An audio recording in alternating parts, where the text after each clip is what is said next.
Meus queridos irmãos, a graça e a paz do Senhor. Estamos hoje no nosso último dia de devocionais para estudarmos a lição 12 dos livros de Esdras e Neemias. E essa lição 12, ela traz como tema Esdras e Neemias combatem o casamento misto. E o nosso tema do devocional é a proteção do lar. E o texto, Êxodo 12, do 12 ao 23, mas nós vamos ler até o 27. Mas eu quero dizer a você, meus queridos irmãos, que estamos chegando a mais um devocional da semana, e este é o sexto de uma semana rica. Eu vejo uma semana rica, onde vários irmãos e irmãs estiveram ministrando à igreja em temas ligados a casamento. E olhem que esse assunto foi amplamente vivido em nossa igreja durante esses dias.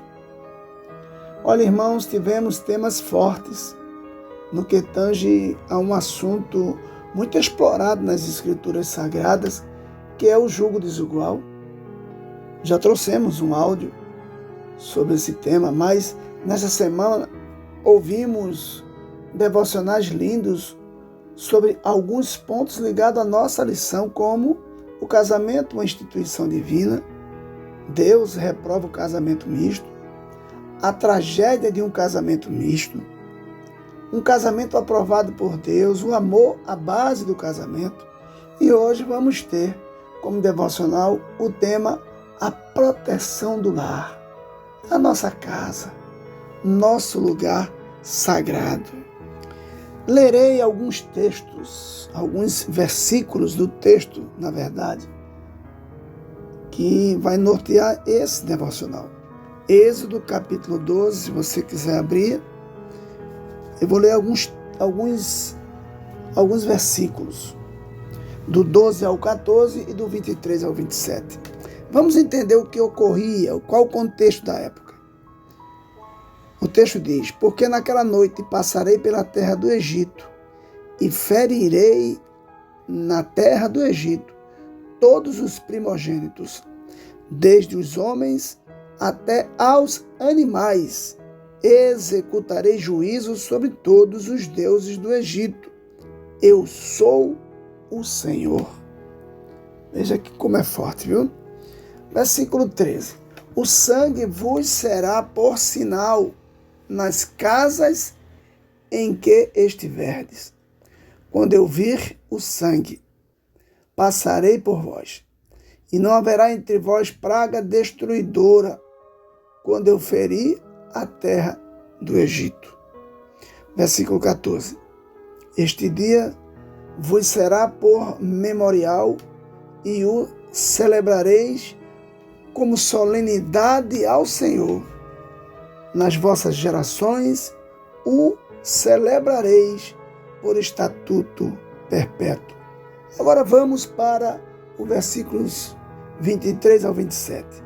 Porque o Senhor passará para ferir os egípcios, quando vir, porém, o sangue da vega da porta, e em ambas as ombreiras passará o Senhor aquela porta, e não permitirá ao destruidor que entre em vossas casas para vos ferir.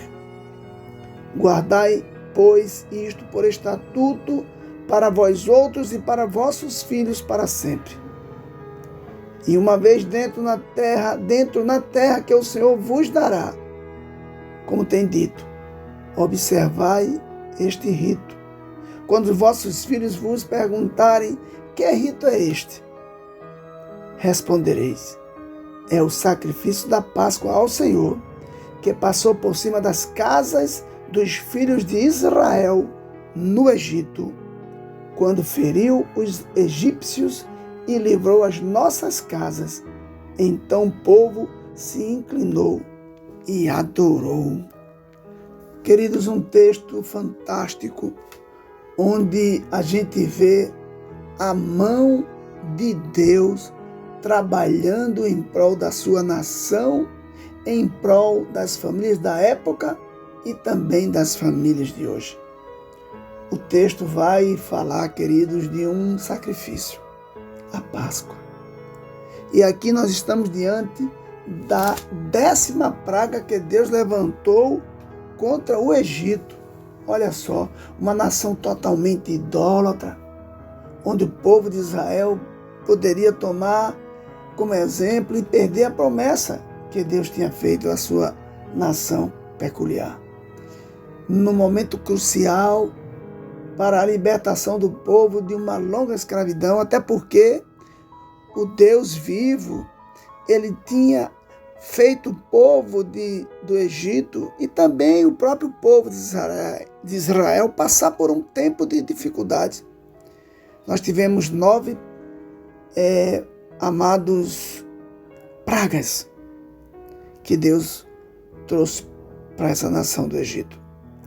Dentre elas, a transformação da água do Nilo em sangue, a invasão das rãs, a praga dos piolhos, a praga das moscas, a morte do gado, chagas, chuva de pedras, nuvens de gafanhotos, trevas profundas e aqui a morte dos primogênitos. O que vemos aqui é Deus ameaçando divinamente contra os deuses pagãos. Olha o que diz Isaías no seu capítulo 2, aleluia, versículo 18. E os ídolos desaparecerão por completo. E o que podemos ver, queridos, nesse trecho do texto, é a instituição da Páscoa, o sacrifício maior, onde Deus institui didaticamente a festa da Páscoa. Como deveria ser feito? Qual o estilo e o tipo do animal? Como seria a preparação dos pães asmos? Uma formatação de uma atividade e uma festa altamente importante para o povo de Deus que estava se preparando, irmãos, para entrar na sua terra prometida. E aqui Deus se preocupa com o lar dos israelitas. E é necessário, irmãos, entender o texto, porque é um texto de muita ira de Deus, mas Deus, ele protege o seu povo. E ele diz que o sangue vos será por sinal nas casas, aleluia, em que estiverdes. Como está a nossa casa? Como está o nosso lar? Estamos idolatrando alguma coisa, irmãos? Estamos idolatrando o que a sociedade nos impõe? Olha, o versículo 14 diz assim: este dia vos será por memorial, e o celebrareis como solenidade ao Senhor nas vossas gerações, e o celebrareis por estatuto perpétuo. Queridos, o que Deus quer é que nós guardemos a Páscoa e guardemos também o nosso lar como estatuto, para que os nossos filhos possam celebrar mais à frente uma grande vitória sobre o mundo, porque o mundo jaz no maligno, irmãos. E se nós, como família, abrirmos as portas para que o inimigo adentre e venha destruir a santidade e a paz do nosso lar, Deus nos cobrará isso. E aí Deus, aleluia, afirma aqui no versículo 27 uma expressão fantástica, que diz que nós devemos responder quando os nossos filhos nos perguntarem o que é este sinal. É o sacrifício da Páscoa ao Senhor, que passou por cima das casas dos filhos de Israel no Egito, quando feriu os egípcios. Irmãos, foi o pior dia, aleluia, daquela época. E eu acredito que pode ter sido o pior dia de todos os tempos da humanidade.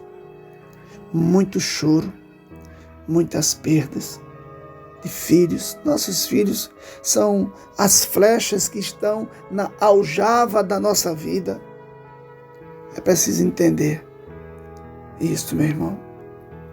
Queridos, observando todos os devocionais da semana, nós podemos verificar o grande cuidado de Deus com a família, com o casamento. Durante todo o período bíblico, meus queridos, a família sempre foi muito valorizada. E a própria sobrevivência da nação de Israel, bem como seu triunfo, preste atenção, como um povo escolhido, dependia e dependeu em grande parte da família. Para a maioria das pessoas, queridos, o cenário mais natural é o familiar, como pai, mãe e filhos. A nação de Israel estava prestes a entrar na terra prometida e a partir dali se tornar uma nação. Por isso que Deus estava trabalhando o seu povo para entender a importância de ser família.